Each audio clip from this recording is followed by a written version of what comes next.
And how many of you are from the banking sector? Any merchants? Yeah, me too, I guess. That shows the Middle East payment security to start with itself. I think one of the things that you would see from a PCI perspective is in this region, obviously you'll see a lot of banks and financial sector adopting PCI. So that's the first trend, so to speak, and the first observation which you would probably see from the attendance out here. So that's one of the key things to note here is the PCI DSS adoption primarily has been mostly in the financial sector, so to speak.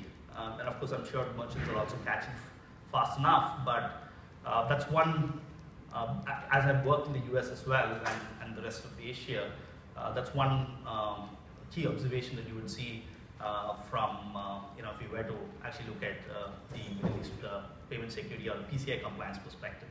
So banks have been far adopters, and you will see that that's something that we're going to discuss later on in the session as well. We've also kind of got something similar to what Chris mentioned earlier, is what are the gaps that we've commonly observed in the financial space when we've actually done gap assessment. So which are the major requirements where we've seen organizations having gaps, and the third thing is the key challenges. Kind of split that into implementation and technical requirements. Implementation largely because some of these organizations in the Middle East are large, unlike what you would see elsewhere. There are banks who are having hundreds of branches. They have all kinds of payment channels, be it IVR, be it SMS, be it online ATMs. I saw some debate happening around that. I have my own thoughts on it. And then they're huge, obviously having a number of complicated applications within their organization. So the challenges are humongous. We're going to talk about a few of those, what organizations essentially are facing when it comes to PCI compliance. And then, of course, a few success mantras, if you were to call. I've kind of put together some 12 things, 12 requirements of the standard, 12 success mantras for the PCI in order to have a successful PCI compliance program. So I think pretty much well-grounded after all the sessions that have happened so far from the morning. So let's get with the first slide. I mean, this is just something that we put together from the data that we got on Visa and MasterCard. You would see that the PCI adoption is rising, and there's no doubt that the service providers, which largely I would classify as banks, are playing a very big role in the PCI DSS adoption. So generally, the PCI adoption has been driven by the central banks. As you know, Saudi, the central bank has made it a mandate, and then you would see that in certain markets, the payment brands themselves are pushing for it. But apart from that, I think the other key driver that is there, which is a general observation, is there are organizations, there are banks, there are financial institutions who want to be cut above the rest. You see in any kind of adoption, in any kind of technology adoption, you would see there are always these early adopters, and you see that trend actually happening. There are few organizations which are adopting PCI, not because it's been a mandate, it's because of the fact that it's a good security practice to have. But obviously there are quite a handful of them. But majority of them, the truth remains that they are waiting for a payment brand to ring a bell, or being mandated by some central bank at the end of the day, just like any other market. So that's as far as the adoption is concerned. On the gaps, okay, well, one thing, as I speak, I'm open to take questions, so feel free to raise your hand and keep it interactive since it's almost the fag end of the day.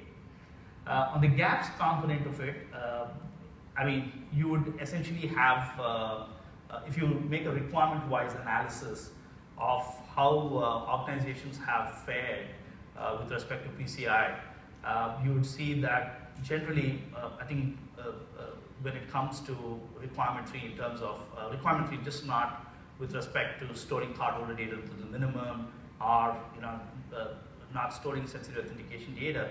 But the key challenge has been applications. We'll talk about it in the next slide.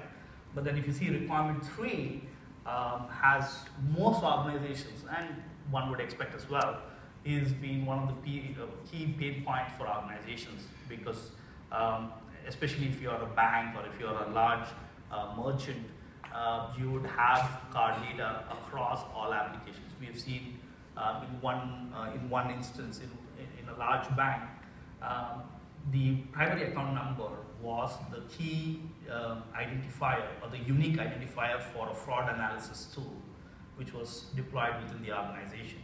Obviously, you would read to tokenize it, you would say, okay, dereference that with card, but that takes a lot of time, that takes effort, and that takes a lot of money too. So, that's one key observation that you would see if you were to go requirement-wise. And then the other thing which resonates with was something that we had earlier as well, is on requirement 10, you would see that logging has been one of the key problem areas as well with respect to implementations. You've got organizations just implementing a log management solution just to meet the compliance requirement, but whether they are truly effective and meeting some of the requirements, especially the 10.5, or you have a SOC, which is typically what we've seen is organizations essentially have a SOC, and then you have a bunch of people actually sitting in front and kind of monitoring just to check the box. But once again, defeats whatever we spoke so far throughout the day, security over compliance. So that kind of been one of the pain points or gaps you would identify with respect to PCI. And so be it with all the requirements of the standard. I mean, you would see that one on the good side, I think requirement 12, of course, has been fairly good, except for the fact that the PCI risk assessment, which I think is a great requirement, but then we've seen what has happened is organizations essentially produce a common risk assessment, what they would have probably done for ISO 27001 as an artifact for PCI, and hence not meeting that particular requirement as well. So fairly a mixed bag. You definitely, and I'm not talking about recertifications here. This is the first time gap assessments, how organizations have fared.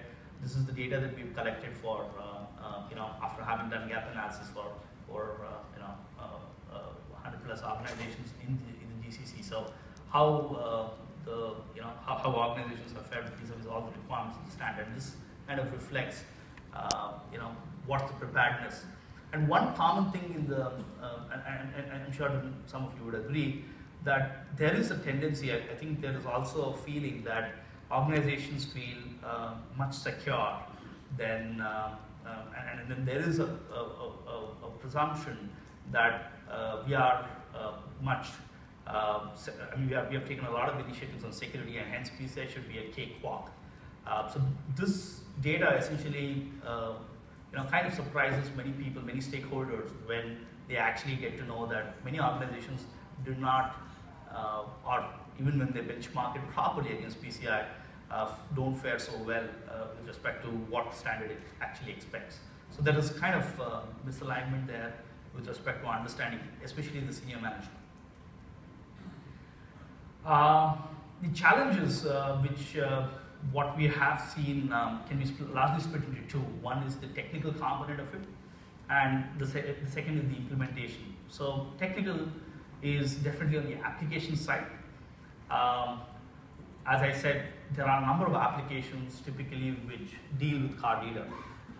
So that's where, with respect to requirement 3, be it requirement 3.3 with respect to masking data, or with respect to 3.4 in terms of encryption, or so is the case with key management.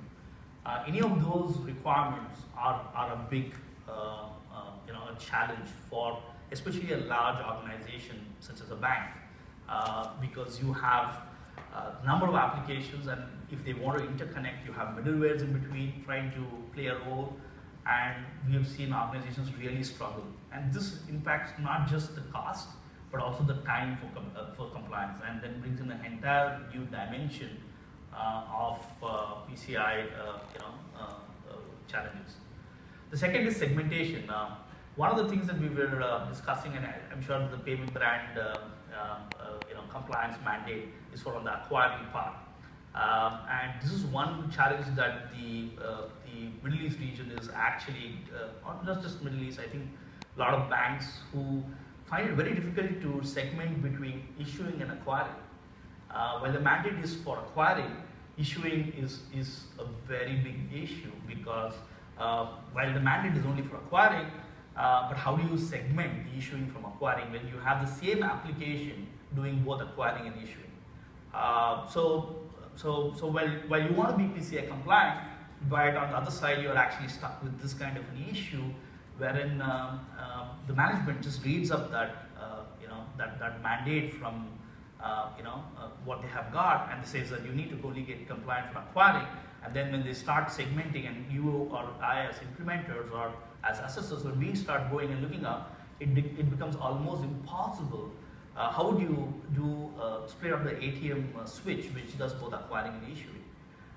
So this is a very big challenge, and I'm not talking from the PCI version 3, which earlier, which Troy was mentioning about, which is about penetration test.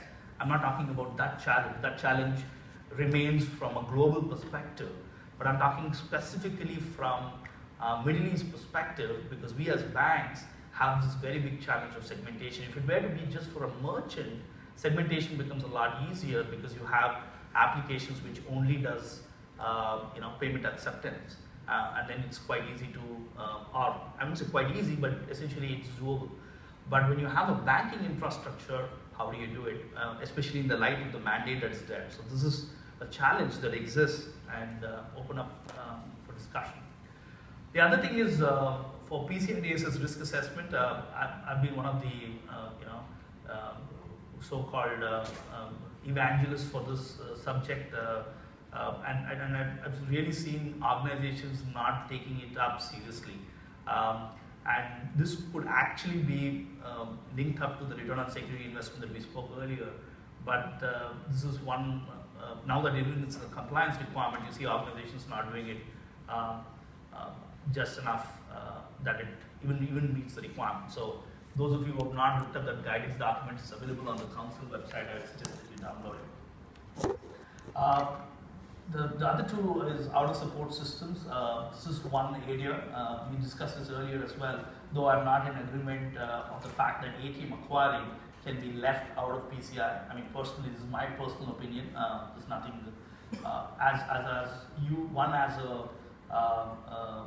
when you're a bank or you are a service provider, and as far as your PCI scope is concerned, as long as the store processes and transmits card data and it's your infrastructure, that if you're a bank, then there's no reason why that should be out of scope, is my personal opinion again, because at the end of the day, you are responsible for the protection of that data that gets transmitted at the end of the day on that particular ATM system. So, of course, I know that many people have different thoughts on that, but that's my 2 cents into the outer support. And how this plays out is you have a lot of these XP systems. Of course, I'm sure that PCI Council has some guidance on outer support systems, but that's something is a key challenge, especially in this region, because you have a number of outer support systems, which, especially from the ATM perspective, that becomes a challenge. And then, of course, sustenance. There's no doubt that once organizations are compliant, even here in the Middle East, you see that there's a big dip on when it comes to recertification or, for example, continuing of the PCI DSS standard. Not just from the fact that the interest is lost, but more in terms of the fact that organization undergoes a lot of change, and it's sometimes really difficult to catch up with what's required by the standard. On the implementation, no guesses for this. Project management is the most important in PCI DSS, especially when you're dealing in for some of the organizations here, because there are large organizations, they are spread across, and definitely card data is spread across multiple departments. It's not just information technology teams which needs to work on PCI compliance, but card systems, and you have the entire card production, and so on and so forth. Driven by one or few teams, I think that's one key challenge. And then of course, training for key decision makers. I think this is something that most organizations don't end up doing, is the decision makers are not really aware of what needs to be done with respect to PCI compliance. So when you really go up to them and talk to them anything about what needs to be done with respect to PCI, you see that finally they are not able to take or give proper direction. Including, I had one example wherein one of the managers at the end of the day was looking at PCI compliance within 3 weeks of actually getting a gap assessment report, which is kind of just not practical, but almost impossible, even if you were to be already having done internal assessments and being prepared, because at the end of the day, it does take time to do PCI. And of course, it's not onboarding the right partners or investing in the right security solutions. Obviously, encryption is a common requirement which most banks would endeavor, and this is one such challenge wherein you get in an encryption solution, and this is the case with the bank. We had an encryption solution, but it didn't support the platforms that they essentially had. So it was only for meeting one particular environment. So these are some of the challenges. So success plan. I mean, this is something that we put together. I kind of try to keep it as precise as possible. So we kind of put together a short PCI success plan for those who actually want to go for PCI. Of course, the fact that you need the highest level of sponsorship for the program. You definitely need the blessings of the senior management, because at any point in time, or at every point in time, I should say, that you would need their push in order to get things done. And we have seen time and dozen. I would say the success of PCI compliance program hails between 25 to 30%. So that's largely because of this lack of sponsorship from the highest level inside the organization. Getting the right team or the right people behind the program. This is one such thing. The right mix is to have a right information security blend of personnel along with business understanding to drive this program for you. So that's the key second point. Put a project plan and budget sufficient time to get it right. So this is, one would say this is common sense, but then we've seen organizations come with some aggressive timelines with respect to the entire compliance program. There's nothing wrong in being aggressive in terms of compliance or in terms of achieving PCI. It's just that you need to make sure that it's realistic, and you don't really take shortcuts at any point in time. So that's one practical problem in this region, is that we have seen commitments being made 3 weeks to 3 months, and then we've seen compliance programs actually running up to 4 years for banks. So it's not practical to essentially have these kinds of commitments being made. One of the other things that we always recommend is to have 3 types of training program to begin with. One is for the implementers specifically. So have a training exclusively for implementers, people who are going to implement. And these are not just the information security folks. These are people who are from your card systems, people who actually do card reconciliation, people who actually do the ATM acquiring, or who are part of the ATM acquiring or the channels teams, people who actually are going to be the key people who are going to interact with various stakeholders. So that's one key training program. The other is for the decision makers. May not be so exhaustive, but you definitely do it for the stakeholder, for some of the key decision makers, because at the end of the day, they need to be aware of what is required to be done. And last but not the least is for the developers. I think though many of the banks here would have outsourced, and largely in the Middle East, most of the solutions are not in-house developed. They're all bought over from outside, but definitely you have the application support team which interfaces with your vendors. These teams have to be aware of what needs to be conveyed to your the software developers and the vendor team. So this training is absolutely essential. We've seen applications being developed. This was one case where the CRM application, which was at the branch, was developed, which had got the PCI requirement 3.3 wrong, which essentially, they essentially went ahead and for some reason they understood it as first 4 and last 6 digits can be displayed, which is against the PCI requirement. And PCI requirement 3.3 says the first 6 and the last 4 are the maximum digits to be displayed, but somehow they got the requirement wrong. So the point here is that training, I think, is very important. I think the council is also doing its bit on training, but then I think it's important to get this point across that training at multiple tiers is very important, especially in the Middle East, since you have different stakeholders, and it's very important to get everyone on board. A cross-functional steering committee, this is something that we always suggest most of our customers to also do, is to have a cross-functional steering committee which is empowered to take those decisions, because at the end of the day, there are going to be, while we as assessors can at best give you the gaps, but someone has to take those remediation steps, and there are going to be a lot of decisions that needs to be made. And obviously, that's where it gets linked up to the higher sponsorship of the program, because you would need the team to take decisions. So PRCD could be dictated by the number of gaps you identified, but essentially the team should be there at least on paper, and at the end of the day also empowered to take those decisions. And the sixth, of course, is to identify car data. This is something that I'm sure all of you would are planning to do in case you're getting started, but identify cardholder data, not just in the scope systems, I would say run it across your environment. So especially when you're a bank, one of the key mistakes that people do is, okay, I have 4 or 5 payment channels, and let me focus on these payment channels alone in terms of card data discovery or any of those exercises. Be it your corroboration technique, be it your running your card discovery tool, whatever it might be.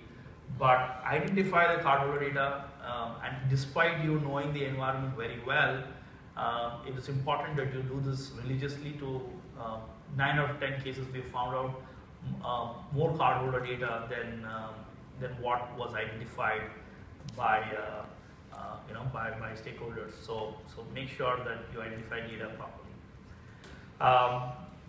Conduct a risk assessment.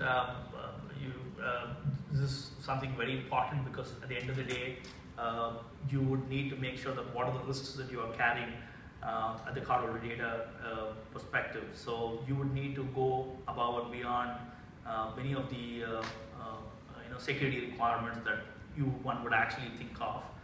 It's always good to actually do a risk assessment, and of course a requirement of the standard as well. One of the things that at this point I just put it because though PADSS does not become applicable if you are doing, if you're a bank, and essentially PCI would, but there's no harm in actually taking up the PADSS standard and giving it to your developers or giving it to your application support team and asking them to do a self-evaluation of how they rank with respect to the application on PADSS. We've done that, and it's quite turned out to be quite effective, because it saves a lot of time for organizations, because applications is the biggest bottleneck. If you get them compliant, or if you get them to adhere the PCI requirements, it's a lot easier. Of course, needless to say, I'm sure that all of you would have heard that when you're procuring an application, you need to check whether it's PADSS validated. But even if it's a homegrown application, you could still go ahead and have this PADSS standard circulated internally and ask developers or your application support team to vet it against the PADSS standard, just to make sure that they are meeting those requirements. Please go ahead. Yeah, we can keep it interactive. So with the homegrown applications or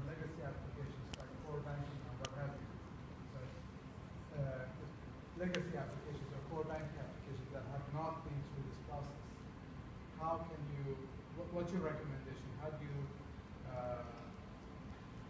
actually go through the certification process? What happens? What's your recommendation? Right. So the question is, what happens to core banking applications or legacy applications?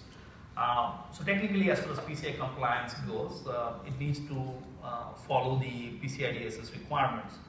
Of course, there are compensating controls which comes into picture, and it depends on case-to-case basis when and where it can be applied. But largely, they would be required to fall in line. And then, of course, if it doesn't, then you have the compensating control. But once again, that depends on what is the constraint and so on and so forth.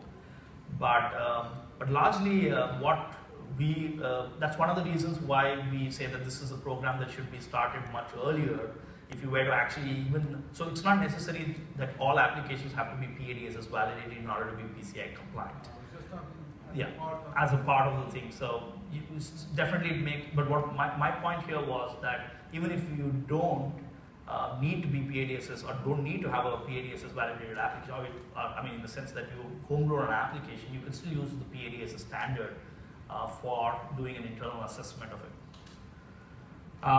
Of course, getting the gap discussion and an agreement with QSA and internal stakeholders, I think this has helped us a lot. One of the things is when we actually do the gap closure and then the gaps have been identified, there is often this mismatch between the internal stakeholders' understanding of what the gaps are and what we have conveyed it to them. And usually it generates into a report and then it flies off into their mailboxes.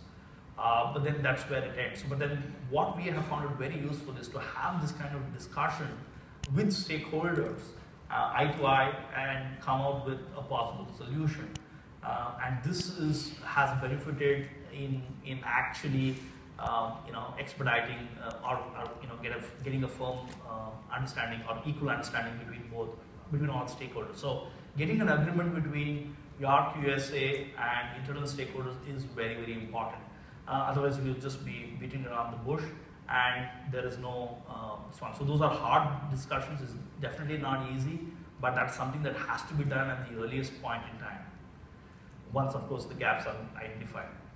And of course, last 2-3 points before I end the slides. Remediation as per the plan and inform key stakeholders of any delay. So definitely, as Samar said, you plan to fail if you fail to plan. So obviously you need to have a plan. But then, as someone else also said, is if you want to make God laugh, tell him your plans. So so you need to have a plan, of course.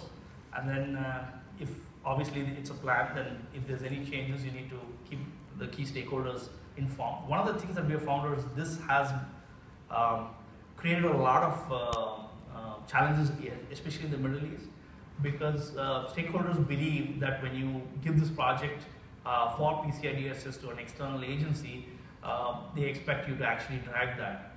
And we've had this number of challenges wherein there is little, there's a lot of challenges we as external stakeholders to do that. So that's why empowering, having a steering committee, empowering them is a key thing.